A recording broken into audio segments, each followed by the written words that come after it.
Country Tour Phase 2. His Excellency Robert Kyagulanyi Ssentamu kadde konna alangirira Country Tour Phase 2. Tujjukira bulungi nti Phase 1 yaleka abasajja ebaanise n'ebateeka ku bikukujju era nga kati ensi yonna yonna ebamanyi bulungi obwerere bwabwe. Wabula olwaleero Kyagulanyi Ssentamu kadde konna agambye ateekateeka okulangirira Country Tour Phase 2 era bannayuganda n'abasaba mwetegeke muggyeyo ebyambalo mwetegeke tugenda kulumba kuddamu kutalaga ggwanga lyattu Uganda. Ba foot soldiers ekyabaddewo ku kisaawe ku lunaku olwokuna Kyagulanyi Ssentamu ng'akoma mu ggwanga erya Uganda kireme kuba malamu maanyi, kitegeeza nti ate ekyo kibadde kinatwongera bwongezi buvumu n'amaanyi kubanga twakirabe bulungi nti eggulire eryo lwabaddewo mu ddakiika 20 kokka. International news zonna nga zimaze oddikuuba nga zirifulumizza nti Kyagulanyi Ssentamu omukulembeze w'eggwanga omulonde ali under house arrest. Ekyo kimala bumaze okulaga nti amawulire g'ensi yonna obudde buno gakyuka gali ku Uganda. Kitegeeza nti bwe tuteekawo embeera singa tuba tetukoze fujjo kubeera abana NUPC bakozi ba fujjo ekyo bakimanyi bulungi kuva dda nti abantu bano bampisa nnyo wabula bagezaako tusonkereza okulaba nga naffe tubaddiza bate batugyeko embeera egamba nti abantu bano bakozi ba fujjo mulaba balumbaganya abasirikale ne babakolako obuzibu wabula ekyo NUP kyeyasooka okujja mu bantu baayo era okuviira ddala ku mukulembeze buli ayogera n'abantu bano abagamba buganya nti bafuuti soja kye tulina okukulembeza mpisa. Ekyokubiri kuuma mirembe. Omuntu ne bwakujjira n'akuyisa obubi mulage nti gwe tobifuddeeko byakoze. Bw'ajja n'akuyisaamu amaaso tambula omuviire kubanga baba bakunoonyaako olutalo omuddize bate baveeyo bagambe nti obujulizi mubulaba. Omuntu wa NUP bw'ati ne bw'ati yayambalira omuntu bw'ati n'amukuba oba n'amukolako obulabe bwonna. Kino Kyagulanyi Ssentamu agamba nti obudde bwonna Phase 2 eddamu naye era tugenda kutambulira ku nnono yaffe ey'okukuuma emirembe ey'okukuuma empisa. Wabula ababadde batidde nga bagamba nti ebyaliwo olaba bakwata His Excellency Robert Kyagulanyi Ssentamu ffe tebitutwaliremu naffe ne batukwata. Kugambye nga Phase 1 bwe yali ey'emirembe ne Phase 2 egenda okubeera. Teri musirikale agenda kuvaayo kuba ku munnayuganda kubanga bakimanyi bulungi nti ate kati amawulire g'ebweru gonna gali ku bannayuganda galiwo okuprotectinga bannayuganda kulaba nti tebalinyirira ddembe lyabwe. Kati Mwami Museveni ate yatusinga okutya kuba ekiddirira akimanyi singa agezaako najja tiyagasa kube mu bannayuganda oba amasasi. Mumanye nti mwayingira mu kibira kuyigga mpologoma eyetumaliddewo ebyaffe ku kyalo. Naye ekibira kye mwayingiramu okuyigga empologoma temuli mu mpologoma yokka. Mulimu n'obusolosolo obulalala obuli mu kibira omwo. Obumyu, obuweewo, obubizi bw'omu nsiko, buno obukimakima, obusotasota, bwonna mwe buli mu kibira.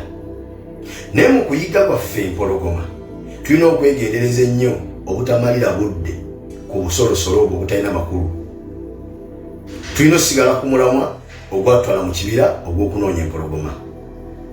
Wabula singa wabaawo akasolo konna akatwekiika mu kkubo lyaffe okutulemesa okweyongerayo ku muyiggo gwaffe gutuliko ogw'okuyigga empologoma,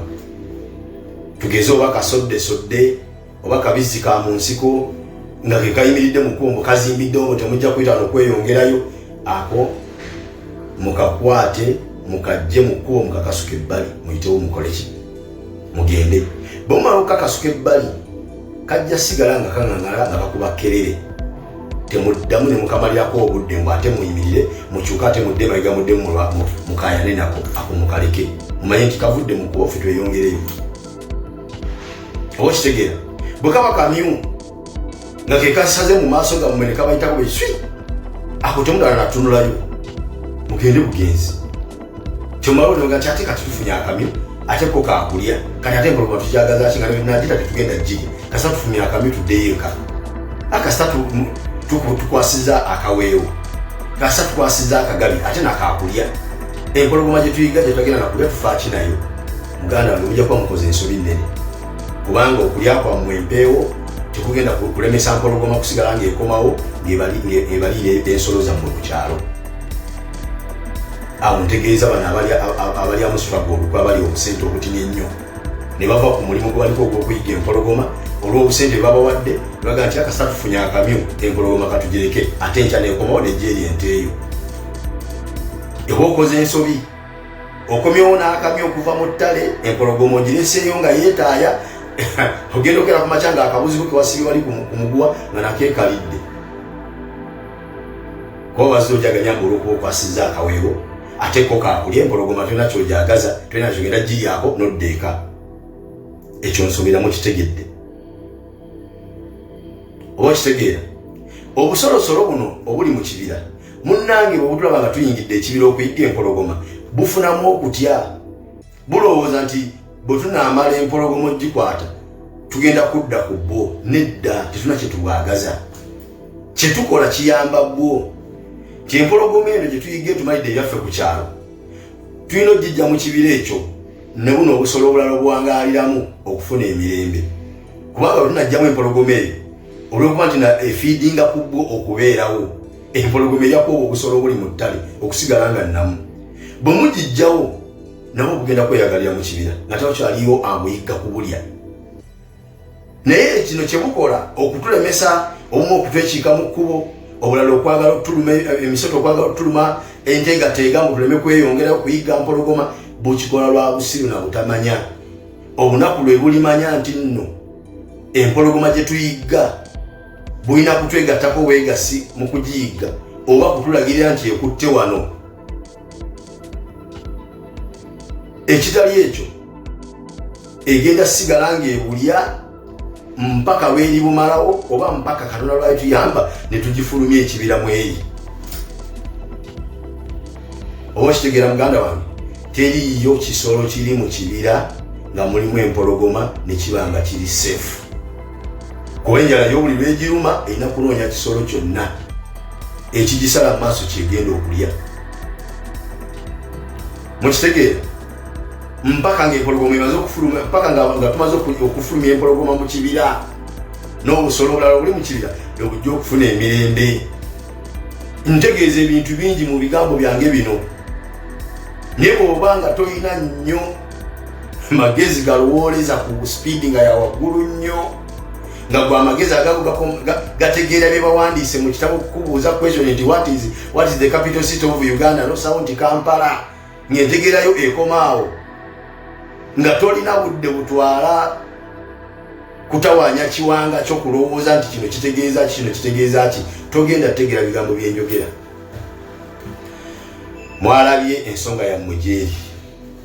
nti olulumba lumu lwe mwakoze ku mpologoma eggulu eryatambudde international media yonna wini yammwe gye mwafunye olunaku lwajjo ba foot soldier ne ba online soldier ensi yonna yagitambuzizza naye njagala mumbuulire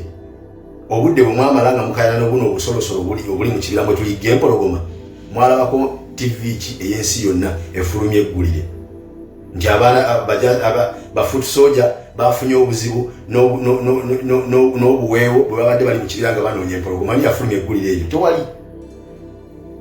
ate ba foot soldier bwe babadde bayigga ne bakwata akaweewo ne baddeeka ebyokuyigga empologoma ne babivaako kati empologoma yaze neeyo ensi zaabwe ku kyalo ago tegafuluma si mawulire eggulire lifuluma lya foot soldier efunye wini ku mpologoma gyebadde eyigga eyo ensi yonna eriwulira waliwo obuwulire bwe mukola nga bo tebulina kye butwongerako okuddawo okuyombagana okulwanalwana okwerumaaluma ebyo tebirina kye bitwongerako teriyo ggule lyansi nga ligenda kumala budde nga lifulumya eyo nonsense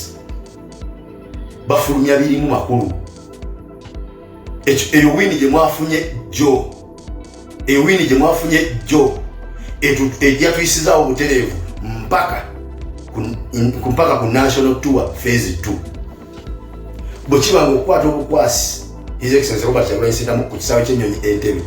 amawulire gonna ensi yonna gakiwandiiseeko kadooza kamera mmeka ezirinze ku phase 2 ezigenda omubeerako nga zimutunuulidde ziti mwambale ngatto muzisibe zinywere ovulo muzijjeeyo phase 2 tugenda kulambula ggwanga kyemuba mumanya kiri ekintu eki the world is watching you ekyo muba mumanya